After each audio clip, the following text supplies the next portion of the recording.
Alright, this video has been put together to explain the difference between the concepts of war and conflict in American history. So hopefully by the end of the video you have a better understanding of those two and why we have two terms to basically describe the same thing. First of all, let's go straight kind of to Webster's dictionary style and say, what do the two terms mean? War is a state or period of fighting between countries or groups. Think of the United States and Great Britain fighting Germany and Italy in World War II. It is a long period of time the two countries or groups are fighting. A conflict, and sometimes we call it an armed conflict, is a struggle for land, power, property, etc. that involves weapons. You might say to yourself, those two words mean the same thing. You'd be pretty close to correct, but we'll get to that more so in a minute. So first of all, you might want to know, okay, so what's the difference? Because the definition thing really didn't solve it for me. Well, we look at war. War is something that has to be declared by Congress, according to the U.S. Constitution. And we'll get more to that in a second. But conflicts only have to be approved by Congress, and sometimes that comes after the fact. We've already had the conflict, and Congress goes back and says, yes, we approve, Mr. President, that you did that. You still might be saying to yourself, that makes no sense. It still sounds like the same thing to me. And again, we'll get to that in a second. Just as an example, the U.S. has declared war only a handful of times during the War of 1812, the Mexican-American War, the Spanish-American War, World War I, and World War II. That's it. Everything else has been either an approved or unapproved conflict by Congress. All right. Here's that thing called the Constitution. It tells our whole government how they're supposed to be run. So in the Constitution, the president is considered the commander-in-chief of the armed forces. That means he is the top dog. He's the one who calls all the shots. He tells the troops whether or not to go into harm's way.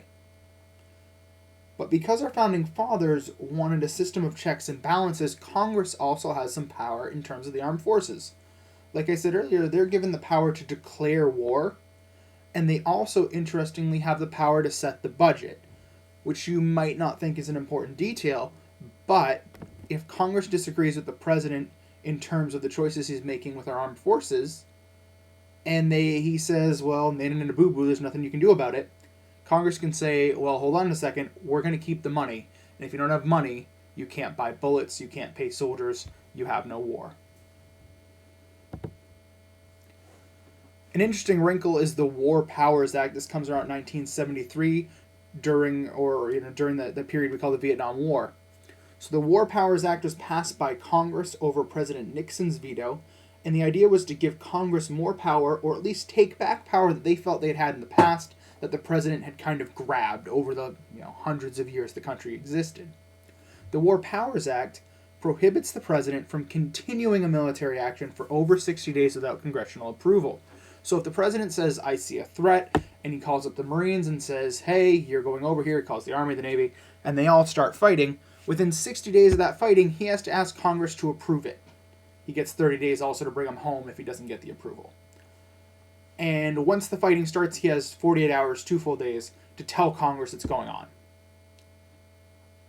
This has been mostly followed since the War Powers Act was enacted. The idea was just to make sure Congress approved of our armed forces fighting overseas. We're a democracy, we should vote on things. That was the idea. Potentially this has been ignored by President Clinton when there was a conflict in Yugoslavia, and by President Obama recently when it happened in Libya. And my slide just ends there, it gets cut off. But mostly it's been followed. And the times where it hasn't been, it's been a difference oftentimes of 2 weeks. So it was 73 days. Alright, so the big question. You're sitting there and you're saying, I don't know why there's a difference between war and conflict, Mr. Reed. I don't get it. This makes no sense.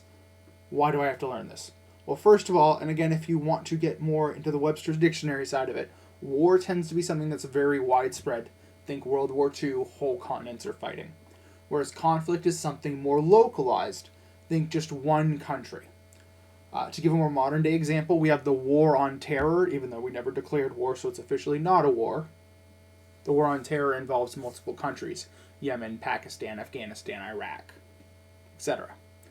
Whereas, say, just the fighting in Afghanistan could be considered a conflict because it's happening just in that one country, that one small place. The real world answer is that there's some kind of bad feelings about declaring war. There aren't many things in this world that are still mean something. Declaring war means something. It's a big deal, for lack of a better word. And there's also a stigma. You don't want to be the congressman who voted for war. That puts a lot of pressure on you and a lot of responsibility on you.